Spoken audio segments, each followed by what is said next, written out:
Hello everyone and welcome back to my channel. So today's video is going to be all about dyslexia. So in this video I'm going to go through my journey with dyslexia, how I found out I was dyslexic, what dyslexia actually is, and also some revision and exam tips that I found really helpful in the last about a year that I've known I'm dyslexic. So let's get on with the video. So first of all, I want to talk about my personal journey with dyslexia. So I am dyslexic and I only found out I was dyslexic when I was in year 11, and it was the November mocks in year 11, which was last year for me. So I think it was November 2019 that I first found out I could have dyslexia. I always thought I could be dyslexic just because I often wasn't very good with spelling, I was really bad with pronunciation, and just a couple of things that I picked up on myself that I thought I could be dyslexic. From 2019 I first got tested through school. They agreed to do just a quick online test that they had. It's like a software they had downloaded, and it was just on the laptop, and it was about 30 questions, and it came back completely fine. I was literally all green. I think I had one amber section, and to qualify for the next test with a external person I had to have some red and some amber, and I didn't have any red and I only had one amber, so they were like, you don't need any more testing. However, my mum was like, no, I think she should get tested because there's clearly something going on here. Like, she's struggling to keep up with timings, she can't read as quickly as everyone else, and her pronunciation is just not good. So I think there is something going on, you know, she often gets letters confused. Just can we do the next testing? So I had the next testing, and I actually found they found not very conclusive evidence. They just found that I was very low in my phonological awareness, and I was quite average everywhere else, and I was quite high in my spelling. And then they also found that with reading with an overlay, they actually found a blue overlay helps me read faster, increase my reading speed. However, then they said you won't qualify for 25% extra time if your phonological awareness is just low because of you have visual stress, and that's why you need overlays. However, this external examiner could not say I have visual stress without an optometrist approving it. So it went from optometrist appointment, and the optometrist actually found that yellow actually helps me and not blue. Yellow helps me more than blue, but it's because they're opposite on the spectrum, which is why both will help me a little bit. And found that I don't need the yellow overlay to an extreme amount, or it doesn't help me a significant amount, so it means that I don't have conclusive visual stress, although it will help me a little bit when my eyes get tired and stuff like that, but I don't have visual stress. So that meant that because my phonological awareness was so low, I did qualify for 25% extra times in my year 11 exams and any assessments I had later that year. Obviously I didn't end up doing my year 11 exams, and I went to a new sixth form for year 12, and that is my last step of my journey. I got retested in year 12 because it was a new sixth form, and they just wanted to make sure that I still qualified for 25% extra time and that they'd done the testing and everything their way. And so again, an external person came in to examine me, and I was retested, and she also did some extra testing with me on my comprehension, processing and speeds and all of that, and actually found that as well as my phonological awareness being extremely low, I'm very slow with comprehension.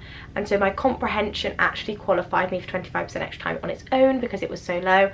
And so with phonological awareness, both of them together, she said it's very likely that I'm dyslexic. However, dyslexia cannot be diagnosed by anyone other than an educational psychologist, so she couldn't actually confirm I have dyslexia, but that is what most people who label themselves as dyslexic have, just the person coming into their school saying you are most likely to be dyslexic, because an educational psychologist actually costs, I think it's around £400 for one examination, so it's just not worth it when you've got all of the extra help that you need from already knowing that you have slow processing in whatever way, and so you don't actually need to have the confirmed label of dyslexia for gaining 25% extra time. So that is how I found out I'm dyslexic, and it's been a journey. It has definitely been a while, but I also wanted to say that if you don't know what dyslexia is, there's lots of information online, but it's basically a learning difficulty that affects like reading, writing and spelling, and if you search online you can find a lot more information about it, but it's very much how the brain processes things, information. And quick little fact for you, 1 in 10 people in the UK have dyslexia to some degree.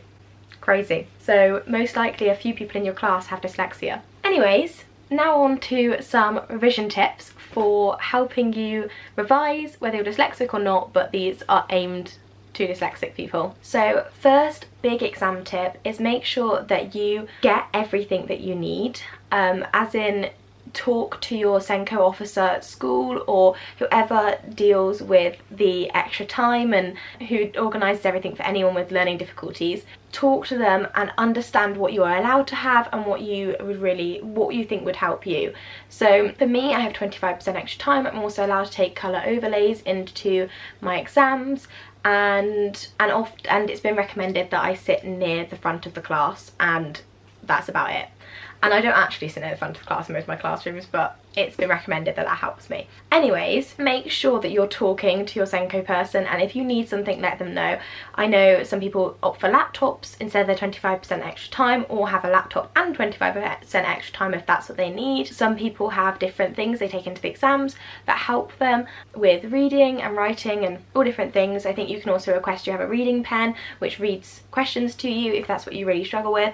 There's loads of different resources you can request, so just make sure that you are talking to your Senko person and seeing what you're allowed to have, and also making the most of what you can have, because you are at extreme disadvantage if you don't have your 25% extra time and you qualify for it, because it's there to help you process things, because you process them slower, and be able to read over questions a couple more times and just write a little bit slower than everyone else to be able to actually think about what you're writing about, because it takes a bit longer for you. Now on to revision. So how I revise is, it varies. I love taking notes. However, this is not good for my brain to process. Long notes is just, dyslexia and lots of words just don't go together, and I think that's quite a general thing. So one thing you can do is, in your notes, have little pictures, cut out pictures, or do little symbols instead of things for some words like keywords, or you might write a word, so you might write tree and then draw a little tree next to it just to help you remember those notes. These can be for everyone, these revision tips, but dyslexic people are often more creative, so anything where you can incorporate art or creativity into your work, you're more likely to remember it. So that goes for saying, if you want to make a video about a subject, or you want to make a PowerPoint, or even things like TikToks these days, if you want to make something that is educational but also fun and creative and you remember it, then that will help you in revision. Another thing is repetition. So that really helps me. I don't know why. I think it's just because I know some dyslexic people really struggle with memory, and so I think repetition just puts the information into your long-term memory, which is much easier to remember than when it's in your short-term memory. So repetition using Quizlet, or just reciting things over and over to yourself, like definitions, or making sure that you've gone over the work many times. Repetition is always going to be helpful. Also, when you are learning something, try and incorporate partner work into your revision. So whether that's a friend or family member, a parent, a grandparent, whoever it is, maybe explain topics to them, teach them things, or even just talking it through, just repeating it. So for example, I had to learn a speech the day for a competition that I was doing, and I learned it myself first, reading it out over and over and over. Then I got my mum to hold the sheet that had all of the correct words on it, and then I repeated back to her and she was like, nope, yep, whatever, so that I could do it knowing that I could speak it without something in front of me. Another thing is association. Same with pictures. Your brain is very good at associating different pictures and places to different things, and that is one way that your brain processes things. So for example, I know a lot of people stick cards up around their house, like revision cards with maybe definitions or just keywords. So like for languages, stick like a keyword up and you'll learn it, because when you go and brush your teeth you'll look and be like, oh, bonjour. I didn't do languages, if you can't tell. I really struggled with languages, but also one way we used to do like spelling tests and things in languages, and one way my mum used to try and get me to learn the words was like associating something with it. So it was very easy when we were learning like objects, so like carpet is carpeta in Spanish, and obviously it's feminine, so you got carpeta.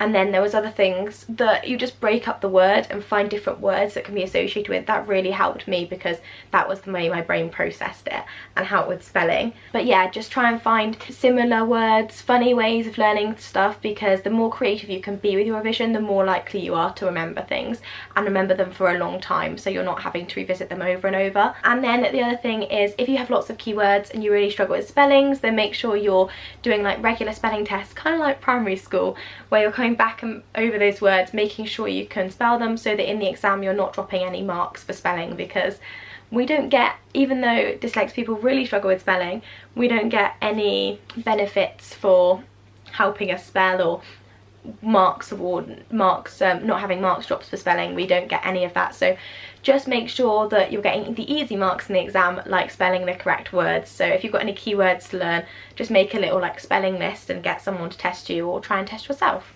So I've just talked at you for about 15 minutes, I think. So I'm gonna stop. But if you're watching this and you have dyslexia, it's nothing to be scared of, it's nothing to be worried about. Some people even call it our superpower. If you've watched, I think was it Educating Greater Manchester? I think it was the last series of Educating Britain. I think it was Educating Greater Manchester, where I think it was like episode 1 or 2, this little boy found out he was dyslexic in year 7, and he thought that that meant he couldn't do anything. But if you are dyslexic, you can do so much, and you're so amazing for being able to work normally. So many celebrities and people who have done so much of their lives, powerful figures in the world, are dyslexic, and honestly I actually think it's an advantage, because your brain works in a completely different way to everyone else's, so you often get different ideas and you're often more creative. However, I wouldn't say I'm creative, but it often can have its advantages as well as disadvantages. So just a few people who are dyslexic who are famous: Steve Jobs, Winston Churchill, Beethoven, Mozart, Muhammad Ali, Robbie Williams, Richard Branson, JF Kennedy, Albert Einstein, Walt Disney, Leonardo da Vinci, Jamie Oliver, Will Smith, Tom Cruise. There's so many people, and those are very famous, successful people. So if you are dyslexic and you think it's holding you back, I promise you it won't. I love you all so much. Thank you for all your support once again on my channel, and I hope you enjoyed watching this video. If you did, make sure to give it a like, and I will see you again very soon for another video. Bye!